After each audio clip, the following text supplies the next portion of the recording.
Good morning, Mario, and good morning, Switch fans. We are in the presence of a masterpiece. We're about to witness one of the greatest games of all time on Nintendo Switch, so this is, by golly, a very good day. Also, Nintendo having a little bit of an event in September. That is good news, and more dirty details on the games that you need to be watching, because they're either forgotten or they're coming up fast. So what's going on, everybody? It's Zach from SwitchForce. I hope you're having a fantastic day. What day is it? Yes, that one. All right, great. So here we go. Let's roll into the news. If you're new here, allow me to introduce myself. My name is Zach, and I'm here to bring you all the Nintendo fun, which isn't enough for Nintendo because they stopped inviting me to their events a while ago. I don't think I've ever said this on camera, but apparently covering and reporting and loving Nintendo every darn day of my life for hours a day ain't enough for them. They stopped inviting me, so I don't expect to be invited to what we have to talk about today. Anyways, we're gonna get into it. Pour one out for Digimon. Poor Digimon. Okay, so this is a precursor to the next story. Digimon is gonna get completely blasted. And not because it's bad, but just because nobody's gonna see it. I'm really sorry for this game because it's been delayed countless times. It's had a rough life, but even though it's on Switch, even though it looks like it really came together, even though it's releasing in what should be a good month of July, they picked the same day as Xenoblade Chronicles 3, which is being regarded as one of the best games ever. Xenoblade Chronicles 3 reviews came out and people are saying that it is a timeless classic. It takes everything Xenoblade does well and turns it up to like 15. That scares me. All right, one hand, cool, one of the best games. Two, if I don't get it, something's wrong with me. What's going on? If I don't, I gotta get it. And by get it, I mean like grasp it. I'll get the game, but I mean I gotta understand why this has an 89 on Metacritic, making it notably higher than Xenoblade Chronicles 2. And this is one of my favorite quotes. They say Xenoblade Chronicles 3 is itself through and through.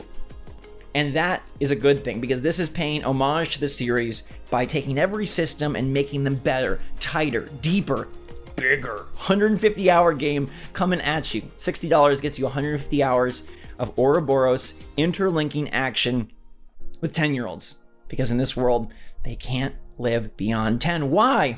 Part of the story, which they say is deeply engrossing and emotional and dark and devastating, but also exciting. And I'm really geeked. How often do you hear them say, like, this is one of the best games of all time?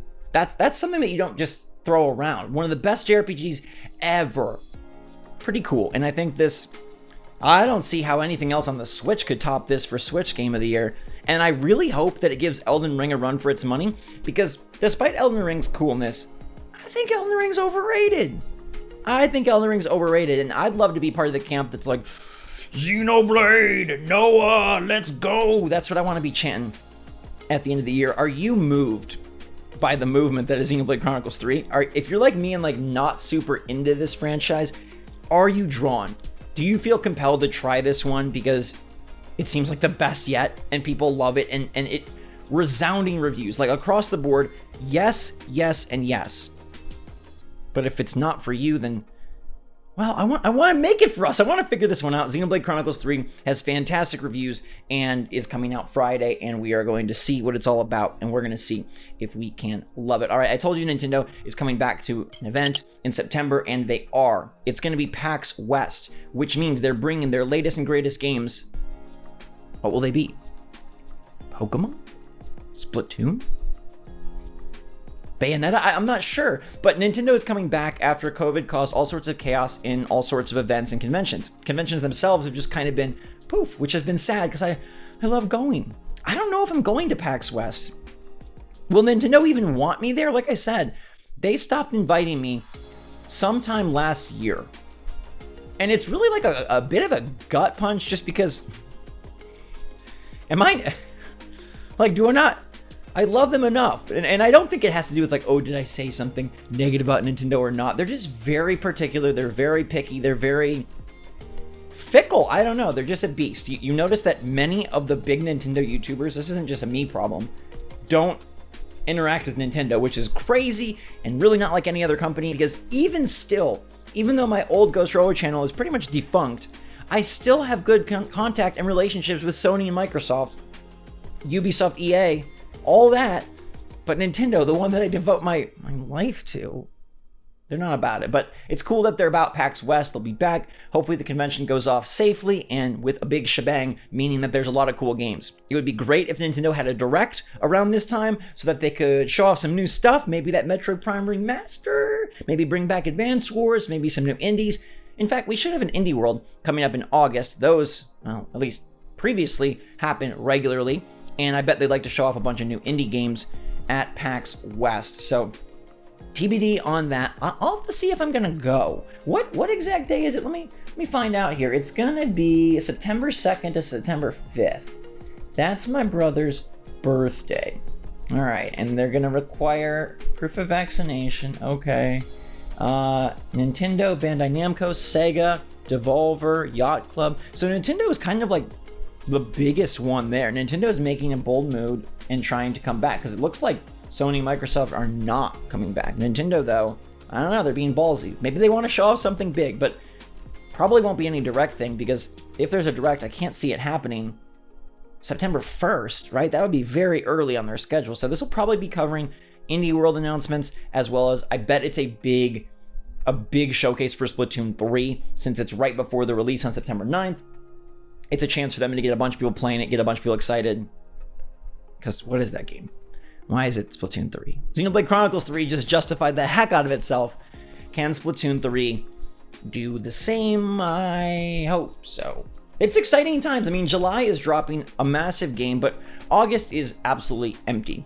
August has nothing from Nintendo. It's their blank month. And we thought maybe they would put Advance Wars there. Nope. We thought maybe they would put Everybody's 1-2 Switch, the heavily rumored Nintendo Switch 1-2 Switch sequel that's supposedly awful. Nothing's been said. So I need to tell you about the game you need to get. Cult of the Lamb comes out in early August. It's super good. It's super cool. I played the demo. It's really good. The demo's great. And they're opening up pre-orders. You get a very cutie Cthulhu skin if you pre-order the game. Pre-orders will be open soon on Switch, and it seems like this is going to be the star of August because it's just a very empty month. I mean, there's the Cowabunga collection for Ninja Turtles. There's Frogun, which looks to be kind of a fun grapple frog platformer. What else? August is just going to be probably the slowest month of the year for games, so unless Nintendo decides to have some random Twitter drop, it's perfect time, honestly, for Mario Kart Wave 2. Overdue, but it'll be great to have something fresh and fun to check out. And maybe there'll be the Indie World Pokemon trailer, so maybe August won't be too terrible, but Cult of the Lamb, I think, is going to be really good. That's a Devolver game. It's a roguelite creating a cult in like a really cutesy art style, and also like a management building kind of thing as well. You're building up all sorts of, farms and beds and temples and assigning your followers to take care of everything while you're out dungeon diving and trying to take out the big beastie bishop bosses. Anyways, let me know if you're planning on picking up Cult of the Lamb, and definitely let me know if you're going to check out Xenoblade Chronicles 3. I want to know, though, how y'all feel about this timeless question.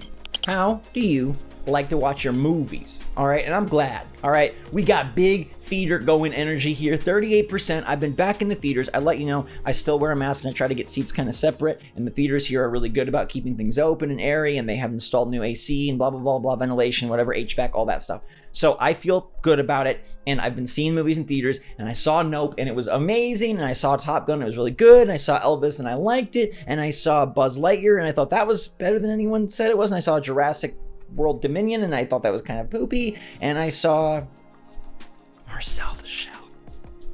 That's the movie. All right, 38% say in a theater, 35% say on the couch, 22% say in bed, and 5% alone on the phone, which sometimes is a fine way to watch movies. I know my brothers have watched a lot of movies, school, college, and stuff that way, and I think that's totally fine. I'm much more of a theater couch type guy. Bed is okay, but to me, bed is more like shows. Bed is like The Office Superfan on Peacock. Bed is like, I've been watching Blackbird. That's a freaky show. Intense. I also loved The Bear. I love Severance.